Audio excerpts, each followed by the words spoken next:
Welcome to our weekly discussion program, Moral Side of the News. I'm John Blim with the Whas Crusade for Children, and we're glad you're along with us this weekend.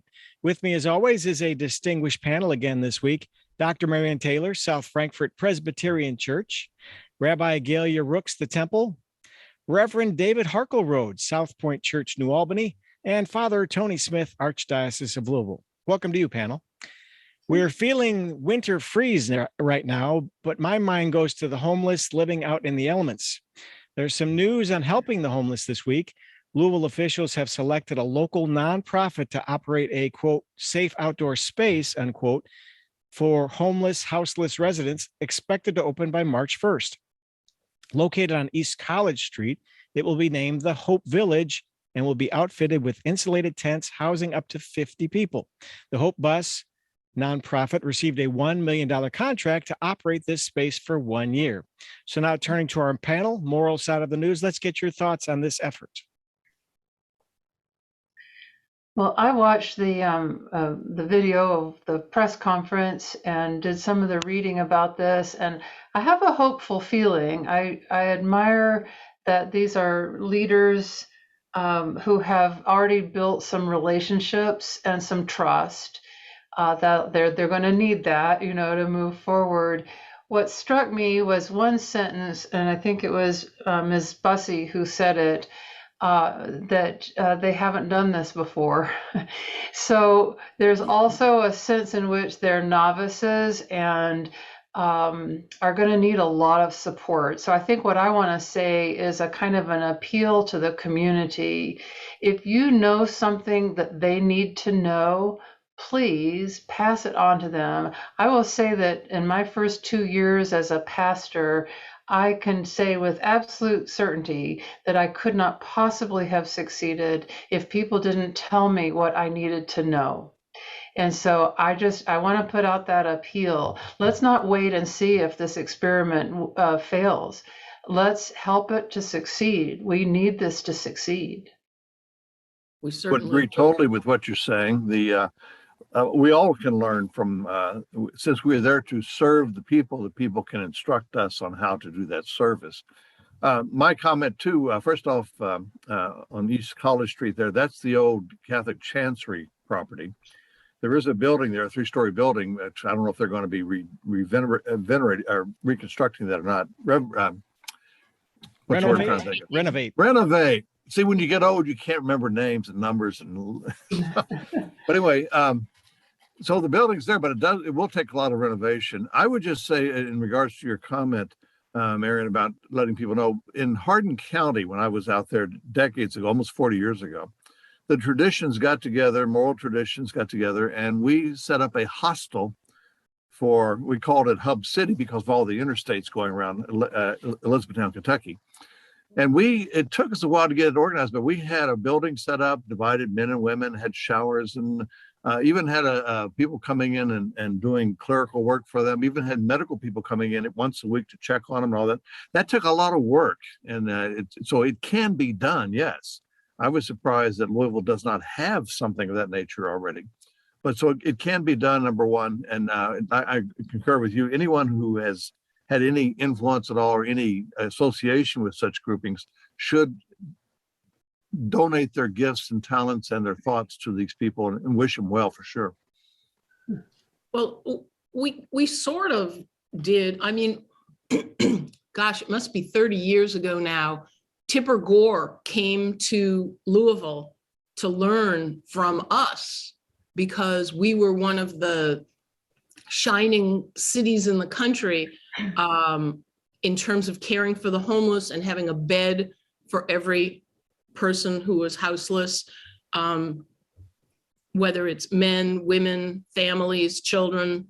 And in a certain sense, we've done a good job with that, but I don't think that we've been able to keep pace with what's going on over the last, I'll say, decade.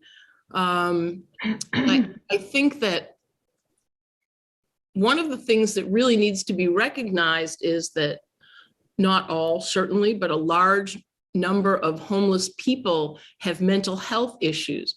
They are afraid to go into a shelter. They are afraid to accept help in various ways.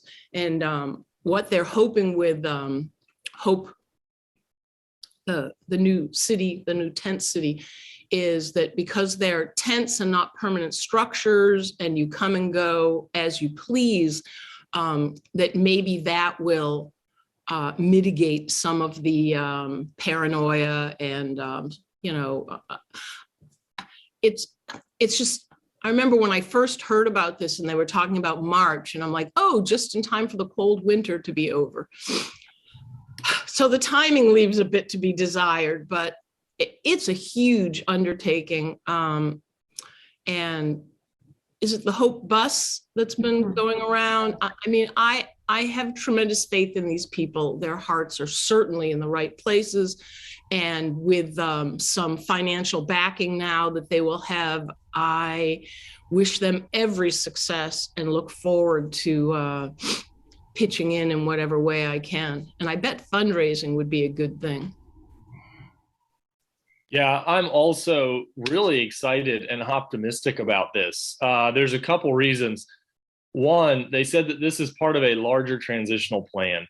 And, if the whole goal was to help our homeless and our people without homes to camp, I don't think that's the most loving thing we can.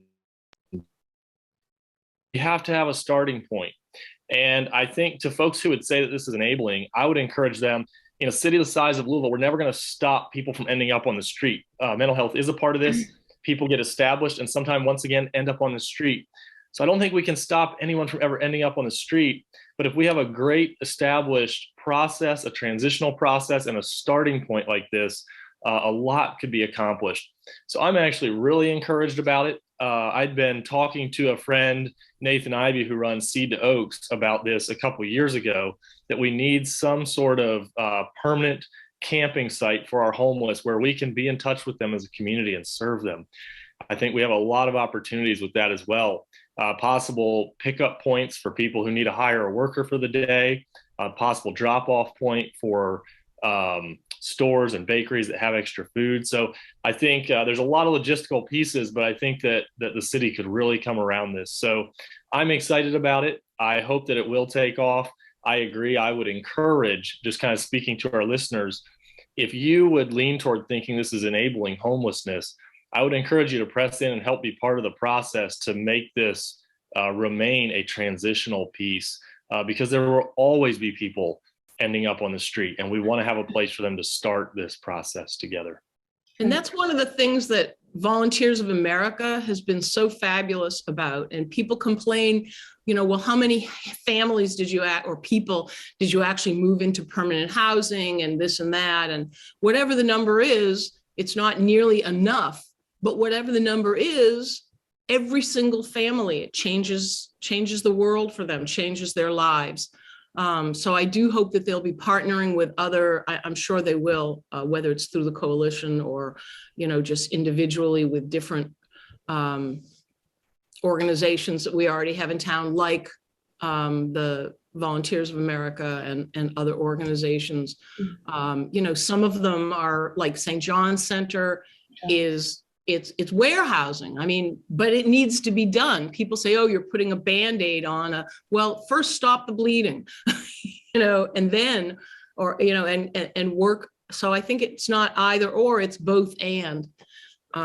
So that's a great prayer for the new year of 2022, is that we really get a handle on, there's just more and more people living on our streets in all kinds of horrible weather, and it can spiral up or it can spiral down. And I think that while we can't control the whole situation, we can help make it better or make it worse.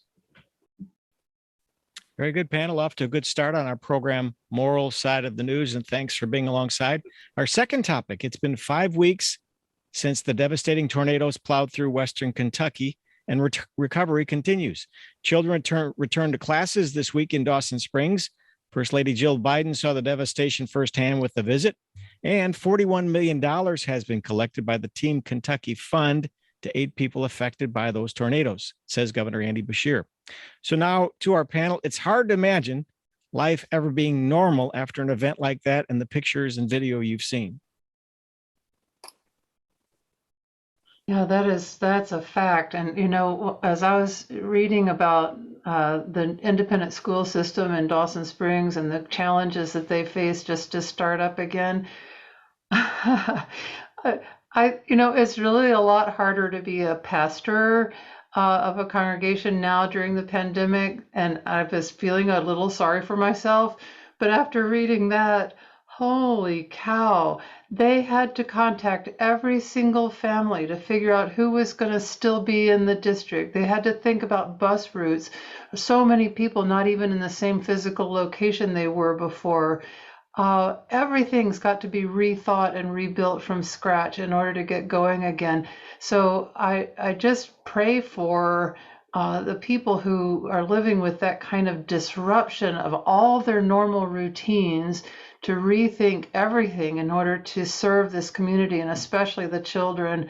So in some ways, it's a little similar to our first topic in the sense that you've got the construction of community without any of your usual assumptions about how to proceed and having to be experimental at the same time you're trying to meet your profession's standards.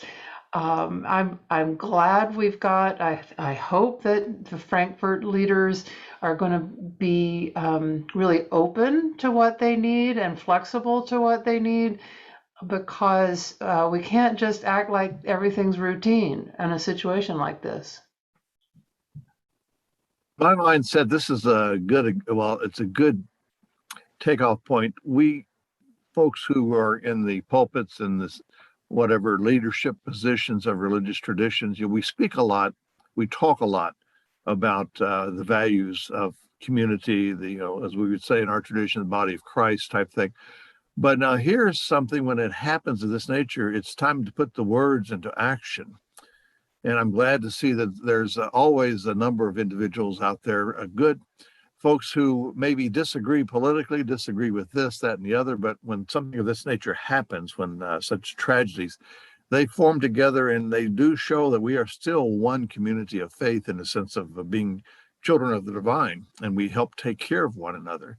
I was surprised. I have to share with you the latest bulletin from our tradition. The record came out, and it said that we have over it's almost $300 and some $1,000 just collection for the folks, but then there's another $30,000 given to Catholic charities and whatever, and that's more than what the church, our tradition, gives to the Crusade, which is, it's good, but still it shows that we can all, at least if we can't do something physically, we can open up our wallets and help those who can be funded and cared for. Tuitions, school books, food, whatever it may take to get these folks back into some kind of semblance of normality. I think this my point is, we need to put our words into actions. And unfortunately, this may be the way the divine shows us that we do need to do this every once in a while by sending us such things. Not, I shouldn't say that, by contending with nature, the evils of nature that come our way unbidden. Well, I think that it's a great way to say thank you for all our blessings. And the fact that if you do have a roof over your house and you never have to go to bed hungry, and you have any discretionary income that you can share, it's a wonderful opportunity to thank God that your family is safe. And as we talked about school and the kids and when will normalcy return, I remember when the Henryville tornado hit, and we had groups going out every week. We were pairing with the Muslim Americans for Compassion and building houses and things like that. And what struck me, and I don't think it's just because I have a doctorate in pastoral care, I think it was just hanging out there. Even the kids, who were living with grandparents or friends and being taken care of, there was so much psychological trauma, the things that we take for granted, and that, just in an instant the roof can blow off. And of course, there were so many deaths in Western Kentucky. And I think that even after life resumes some semblance of normalcy, and even after all the compassionate funds that are given out, that everyone, the outpouring of donations, even when they're being used, the psychological trauma lives on for the adults and the children. And it's going to take a long, long time for healing to even begin. So my prayers, I'm sure all our prayers, are with those survivors. And I think, I think we're doing another warm coat drive. We sent a couple of trucks out, earlier, and with everything, anything, water, diapers, and all that stuff. But yeah, it's cold and it's scary, and it's a real opportunity for us. Yeah, it's encouraging to hear from you guys and how other churches, other faith communities are responding. I was personally encouraged, just even in our small church, families and individuals coming saying, how can we support? We are part of the Southern Baptist denomination here at our church. And, there's been some difficult things going on in the SBC if you watch the news at all. But this is a time that it's wonderful to be affiliated in that way, because we are tied to a larger arm that is already prepared to go in and help with disaster relief. And so we've been able, through our denomination and through our church, to do some support and some care. So that's been encouraging to be able to be a part of a bigger group and have a larger impact. And I would just highlight, from the Christian tradition, as a Christian, part of our hope is that in this broken world, there's even a greater hope. We believe that Jesus Christ will return in person and end all of the suffering and bring nature back into harmony. That's not something that's talked about a lot, but in the meantime, we certainly believe that he has left us here as ambassadors to care for one another, to love people, to serve them. And so it's been a joy to see our church and our denomination be able to be a part of that, and thrilled to hear your churches and denominations are as well. A phrase comes into my mind that I've heard quite a bit after an event like this. Why can't every day be like this, where no division, everybody comes together? I'd love to hear your thoughts about that. Why does it take an event like this sometimes to make that the thing that happens, or that the catalyst? There is an old expression, I think it was attributed to Ben Jonson: nothing focuses the mind like an imminent execution. Mm-hmm. And I think part of what happens is we realize that we all share a common vulnerability and mortality, and it brings everything else back into focus. So I think that's one of the factors at a time like this. And it is a good time to realize that we can pull together at the most basic level as human beings. We're all children of God, and we have these things in common. And then on top of that, we have this common investment in the future and love for the next generation of children. And as we get older, we get to thinking, what can we do to make sure that all that's good about being a human being is something that our children, grandchildren, and great-grandchildren can also enjoy? So when we think about kids traumatized by an event like this, how can we not identify with them? My husband lived through Hurricane Camille when he was a little boy, and lives with what that did, to him, to see his neighbor's house blowing through his house, to realize for the first time in his life that his parents might not be able to protect him from really terrible stuff. And those are really important moments. So I guess one of the things I'd want to say, which is a little different from answering your question, John, is that just from his experience, I can say to parents and to relatives, talk with the children about this. Don't brush it under the rug. Don't give it some little platitude. Let them talk about what they're feeling. Acknowledge how important this is, and just reassure them with your love and with the community's care. I would look at it from my, go ahead. Yeah, I just go ahead. wanted to comment quickly on what Marian was saying. I think parents tend to shy away from these discussions because they don't know what to say. And that's okay to tell the kids, you know, I don't know. Let's go talk to the rabbi, priest, minister, imam, whatever.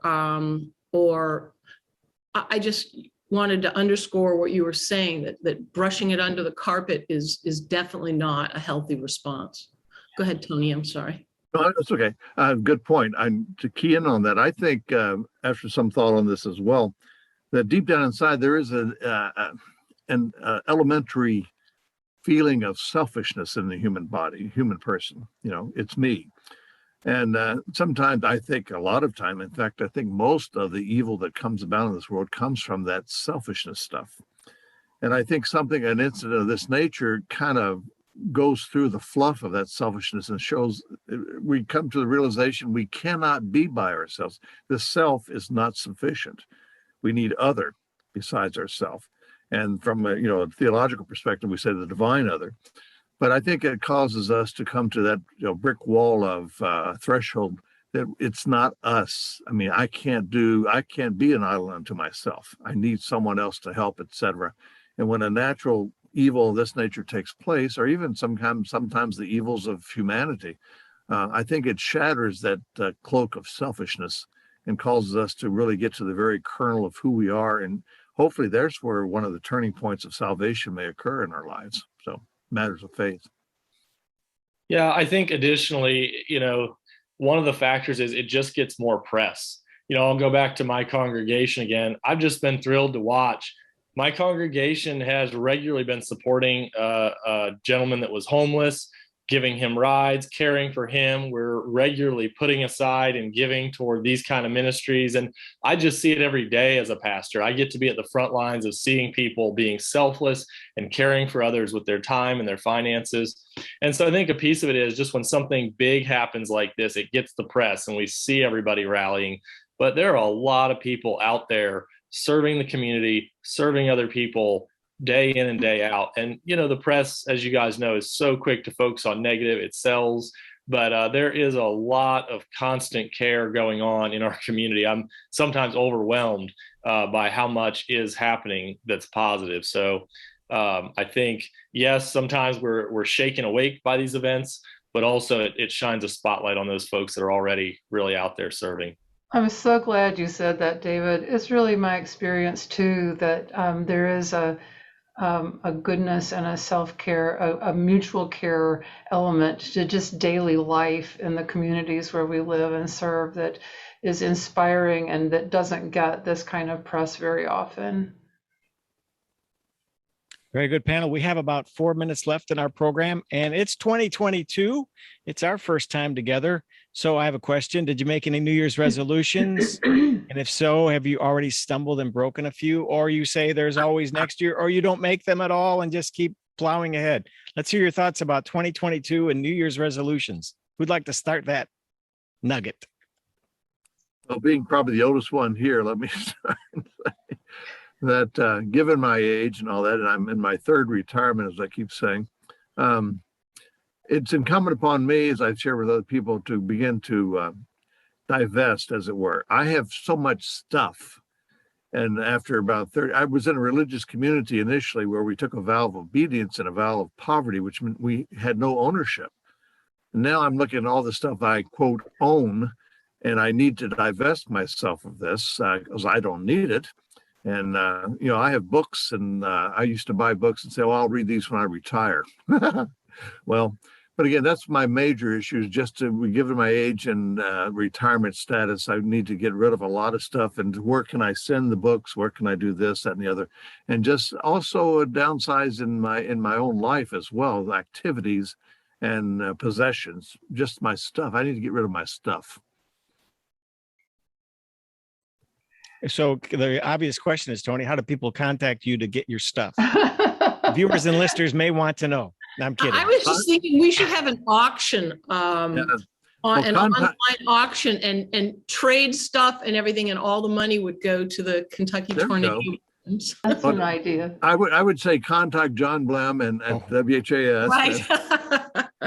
Well, to get John off the hook there. And I'll forward all the emails to you. Okay. Who else has any resolution ideas this year? I didn't actually make a resolution, but I have a revelation. I think that I want in this year to prioritize relationships. I want, if I'm going to choose between one involvement or another, the question is going to be which one nurtures relationships. I'm just realizing there are some aspects about the pandemic that has made a lot of us who are maybe naturally a little bit more introverted pull inward.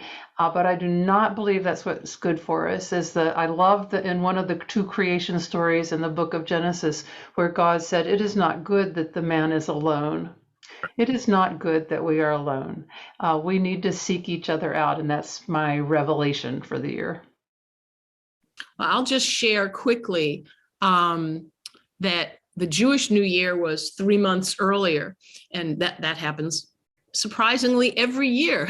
You've had a head start on the rest of us. And so I invariably would work into a sermon around the secular New Year, something about think back to the high holy days and all the prayers and the promises and the sincere efforts you wanted to make. And now you can really, do a 3-month check. How am I doing? And refocus. And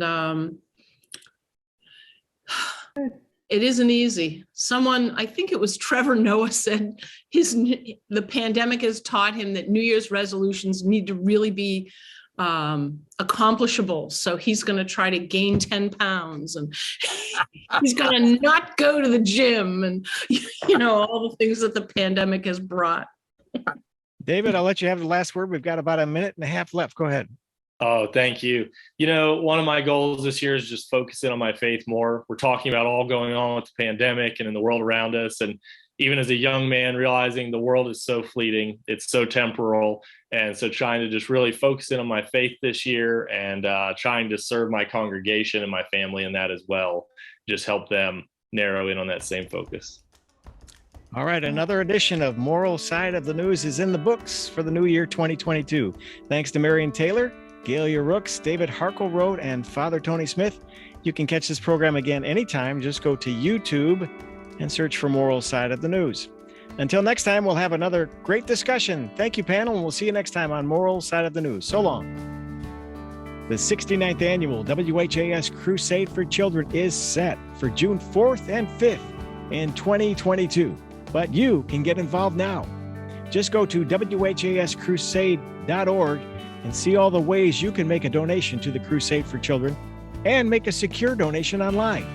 That's at whascrusade.org. Thanks for joining us for this edition of Moral Side of the News. We'll be back again next week with an all-new conversation.